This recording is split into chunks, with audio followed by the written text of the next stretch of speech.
I'm here today with Will King, the King of Shaves. Thank you very much for being with us today. It's my pleasure. Nice to meet you. Yeah, you too. Now, you have had quite an interesting story.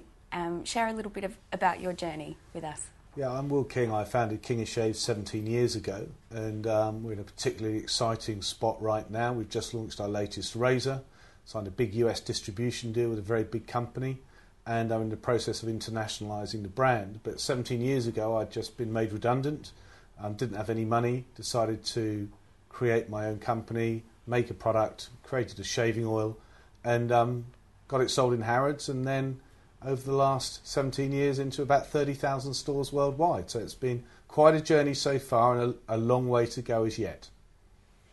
Now, you say that you got your shaving oil sold in Harrods. Now, you're saying this a little bit, like someone would do this every day. How did you actually go about doing that?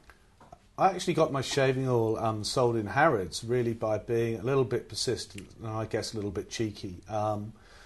King of Shaves, I sort of thought it should be sold in the world's best known department store, and that was Harrods. And one of my previous jobs when I first started work was selling advertising space over the telephone, so I didn't have any fear of picking up the phone to people. And I couldn't get anywhere with the then buyer, and I was burning through money, and I really needed to have an order. It'd only be for like £100 or £200. So I managed to get hold of Mr. Al Fayed's personal PA, his fax number, faxed him over a letter, called her up, asked if she'd show it to him, and the next day I had an order for King of Shaves from Harrods. And then from that retailer we managed to get into Boots, then Tesco, then Superdrug, then the rest is sort of history.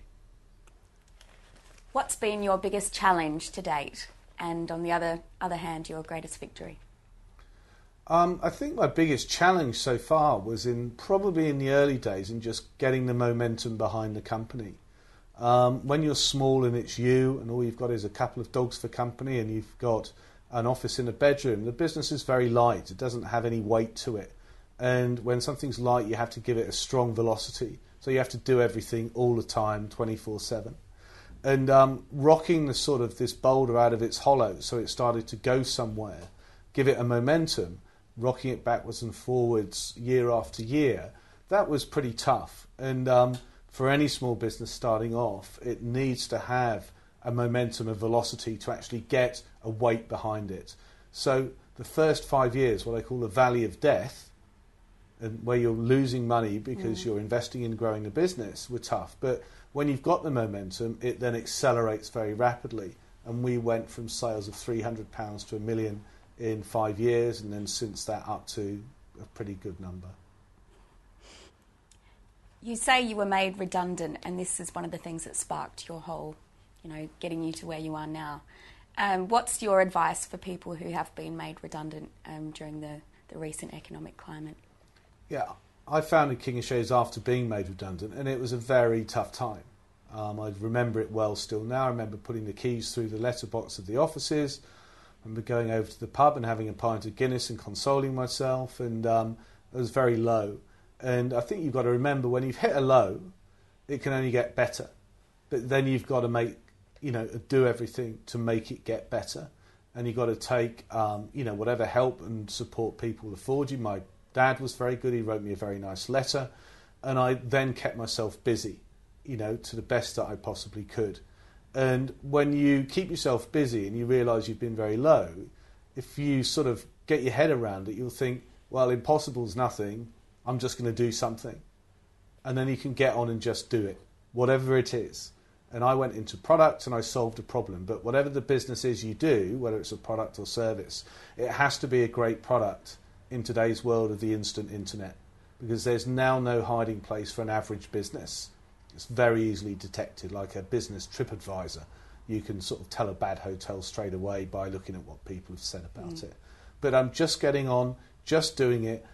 Surround yourself with friends and family, and ideally get a business partner, somebody that you can share the lows and the highs with, because there will be a lot of lows and a lot of highs, and then just do something that's great.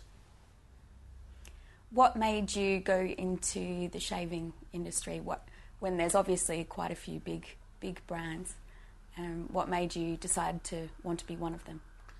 I went into the shaving industry, to be honest with you, because I didn't like the products I could then shave with, and this is in 91, 92. Yeah. Long time ago now, when the country was in a recession and I was quite young, and I always used to get razor burn and rash and pain. And to be honest with you, because I didn't like shaving, I went and created a product that worked for me. And then my market research was, well, if it's worked for me, it might work for 10 others, 100 others, 1,000 others, 1 million others, 2 million others, which is where we're currently at per day, and maybe 20 million, 200 million. So I didn't know how big the competition was. I didn't know anything about the razor and blade space. I didn't know anything about anything. And I didn't have Google then. And all I had was a fax program on a computer, and I had a 192 directories inquiries, and I could write letters. And now you're able to find out a lot about a lot very quickly and then take an informed decision. But I guess ignorance was bliss back in 1993. So you've got a very big deal happening in a few days' time. Tell us a bit about what's happening on January the 25th. Yeah, over the last 3 months, we've really reached the end of, I think, stage 2 of the positioning of King of Shaves from a strategic perspective. I spent much of 2010 signing a US distribution deal with a big $3 billion distribution partner there, and also making sure our product launches in Australia, New Zealand, in Japan and in Brazil had gone correctly. A lot of my time I spend living down the track 3 to 5 years out and working on new product development. So on January 25th, we're launching our Aza 5, which is basically a razor that will shave even closer and it will last even longer. And there's actually a big cost price difference between it and another big razor that's launching around that time. And that's what the team and I have been working on the last 15, 18 months. And then I'm working on what we're going to be doing in 2012, 2013 through to 2015. And of course then taking the brand into America later this year, into Europe in the next 12 to 18 months, into Asia Pacific the next 12 to 18 months. I fly to Japan on Sunday for a meeting there. Lots of great stuff going on, and trying to keep the business, going of the moment. So I'm big in social media. It's a fantastic tool to globalise your brand, product or service. And then I spend a lot of time with my new product development team on product innovations that we'll be bringing out under the King of Shaves brand over the next 5 years. Are you going to have any time to put your feet up over the next 5 years, Will? In terms of the work-life balance, I actually have the best job in the world, I think, because I know men's beards are going to regrow overnight. I know we've succeeded in competing in the marketplace with access to huge tens of millions or hundreds of millions of dollars. And because we sell a product every 3 or 4 seconds, I don't have to worry about what I'm doing at my job, say, if I have to be in advertising or in marketing where I have to be doing something physically. So to be honest with you, a lot of my work's conducted on the go, out of Starbucks, in the back of a cab with an iPad and a little MiFi device that I've got. A lot of the stuff that I do is taking decisions on emails I receive about what needs to be done, where and when and how. And as much as my life looks very, very busy, I'm pretty swan-like above, but underneath there's a lot going on. But it's in a great sort of space. A lot of the hard work over the past 17 years has been done. Now it's a question of leveraging the brand, making the right big decisions with the right partners in the right way with the right products. And keeps me busy, doesn't keep me awake at night, and I have plenty of time to spend with my son, to go sailing and do lots of other fun stuff. Good.